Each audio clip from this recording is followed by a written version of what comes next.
अस्सलामु अलैकुम वरहमतुल्लाहि वबरकातुहु व मग़फ़िरतुहु।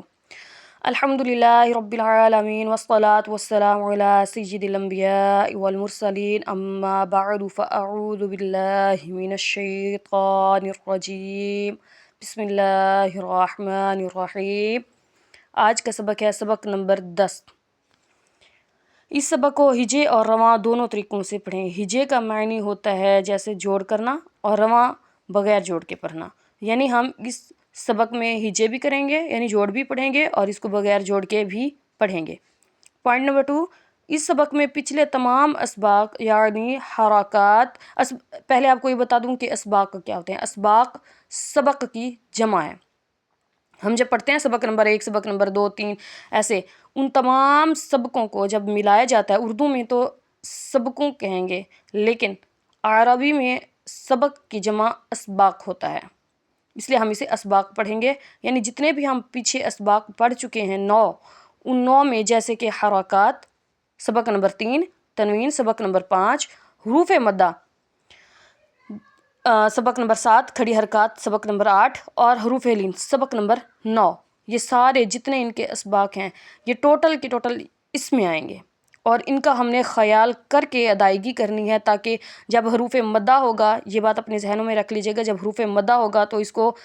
और खड़ी हरकत होगा तो यानी 2 होंगे, ये या हरूफ मद्दा का कायदा लगेगा या खड़ी हरकत का कायदा लगेगा, तो इसको एक अलिफ यानी 2 हरकत के बराबर खींच कर पढ़ेंगे। जब हरकत और तनवीन होगा तो बग़ैर खींचे पढ़ेंगे, हरूफ लीन को भी बग़ैर खींचे पढ़ेंगे। इसलिए जब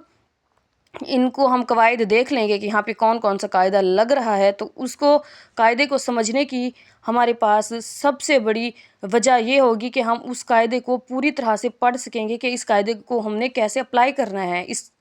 तजवीद में। इसका मकसद ये होता है कि जब हमें कवायद समझ आ जाते हैं, कायदा का मतलब जमा कवायद, जितने भी हमें कवायद समझ आ जाते हैं, उन कवायद को समझने के बाद हम जब ये वो याद भी कर लेते हैं, क्वेश्चन जो मैं आपको पढ़ाती हूँ वो क्वेश्चन जब हम याद कर लेते हैं कि किसको कैसे पढ़ना है, फिर हम उसी के मुताबिक हम इस जो हमारा सबक होता है या कुरान पाक है, हम उसमें पढ़ते हैं कि हमने कहाँ खींचना है, कहाँ नहीं खींचना है, कहाँ झटका देना है, कहाँ नहीं देना है। तो हम सबसे पहले हमारा जो कुरान पाक में जब मैं आपको पढ़ाऊँगी और उस कुरान पाक में मैं आपको बताऊंगी कि यहाँ पे ये कायदा है, यहाँ पे ये कायदा है, इसको खींचना है, इसको नहीं खींचना है, इसको झटका देना है, इसको नहीं देना, इसको दूसरे में मिलाना है, इसमें गुन्ना करना है, इसमें नहीं करना, वो जितना भी हम पढ़ेंगे उसकी पहली सीढ़ी यहाँ से शुरू होती है। अब मैं आपको समझाती जाऊंगी साथ साथ कि यहाँ पे कौन कौन सा कायदा लग रहा है और हमने किसको कितना खींचना है। जब ये आप पढ़ने बैठ जाएंगे, जब आपको समझ आ जाएगी, तो कुरान पाक में जब हम 3-4 आयतें किया करेंगे इंशाअल्लाह ताला, फिर आपको कोई मुश्किल नहीं होगी और आपको तजवीद समझने में बहुत आसानी होगी।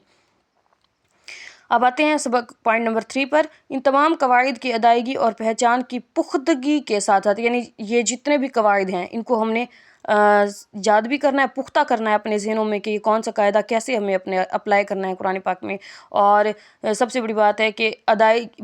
पुख्तगी के साथ साथ इन तमाम कवायद की अदायगी भी हमने करते जाना है, जैसे कि मैंने आपको बताया है, खींचना है, नहीं खींचना है, झटका देना है, वो सब कुछ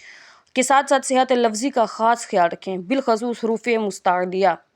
सेहत लफ्ज़ी का मैंने होता है यानी जितने भी लफ्ज़ हैं, जैसे कि ज़ाल है, ज़ाल को कैसे पढ़ना है, साद है, काफ है, काफ है,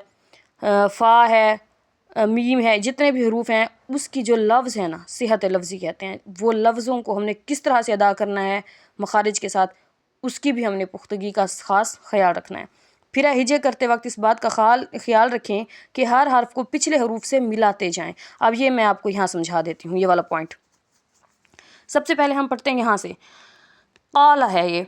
आपको भी पता है अल्हम्दुलिल्लाह माशाल्लाह, इनमें से बहुत सारे लोग हैं जो पहले पढ़ चुके हैं कुरान पाक, बस तजवीद समझनी है उन्होंने। तो यहाँ पे जो क़ाला है, ये अलिफ है, जो अलिफ से पहले ज़बर हो तो अलिफ मद्दा होगा। यहाँ पे अलिफ मद्दा हो रहा है, यहाँ पे अलिफ मद्दा हो रहा है क्योंकि अलिफ से पहले ज़बर आ रहा है। अब ये शर्त नहीं थी, हमने पीछे भी जब हरूफ मद्दा की मैंने आप लोगों को सबक पढ़ाया था, उसमें भी मैंने आपको बताया था, शर्त नहीं है कि हरूफ मद्दा यानी जो ज़बर है वो अलिफ पे लगे, बा पे लगे, ता पे लगे, किसी भी हर्फ पे लग सकता है, और बस शर्त यह है कि अलिफ से पहले हो, चाहे वो हर्फ कोई भी हो। इसके बाद यहाँ पे है खड़ी हरकत,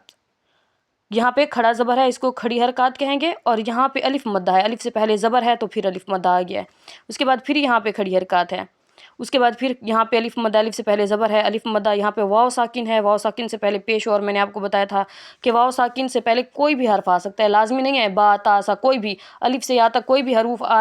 آ جائے تو وہاں پہ واو مدہ ہوگا۔ یہاں پہ الف مدہ ہے اور یہاں پہ واو مدہ، واو ساکن سے پہلے پیش ہے واو مدہ، الف سے پہلے زبر ہے، الف مدہ ہو جائے گا۔ آئیے سبق کو پڑھنا شروع کرتے ہیں کہ ہم نے اس کو اپلائی کیسے کرنا ہے۔ اب جب یہاں پہ میں آپ کو پڑھا چکی ہوں کہ یہ سارے الف مدہ ہیں یا پھر کھڑی حرکات ہے، کھڑی حرکات اور الف مدہ حروف مدہ ایک دوسرے کے قائم مقام ہوتے ہیں، اس لیے ہم ان کو ایک الف یعنی 2 حرکات کے برابر کھینچ کر ادا کریں گے۔ آئیے میرے ساتھ پڑھنا شروع کریں تاکہ آپ کی تجوید بہترین ہو سکے۔ بسم اللہ الرحمن الرحیم۔ قاف الف زبر قا، لام زبر لا، قال صاد زیر صی، را الف زبر را، صرا طا زبر طا، صراطا، ہا کھڑا زبر ہا، ذال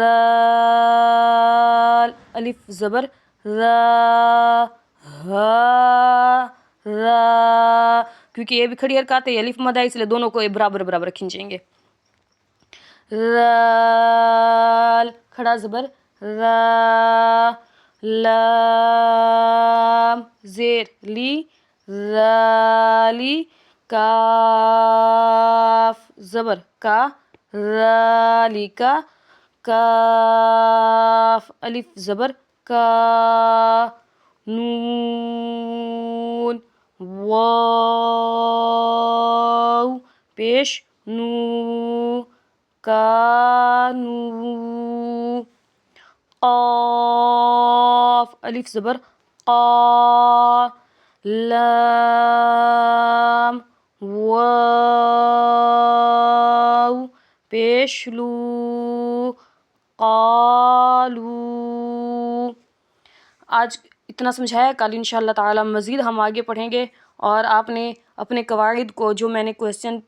لیکچر جو اپنے یوٹیوب پہ اپلوڈ کیے ہیں وہاں پر آپ جائیں، وہاں پہ میں نے کویسچن ڈالی ہیں، وہاں پہ آپ جا کر کویسچن یاد کریں، اور مخارج بھی ہیں، اور آپ کو اگر کچھ سمجھ نہیں آتا تو آپ مجھے دوبارہ کمنٹ کریں، انشاءاللہ تعالی میں آپ کو دوبارہ سمجھاؤں گی، اور کوشش کروں گی کہ بہترین انداز میں سکھاؤں تاکہ آپ کو صحیح طرح سے تجوید آ جائے۔ فی الحال کے لیے اجازت دیں، السلام علیکم ورحمۃ اللہ وبرکاتہ۔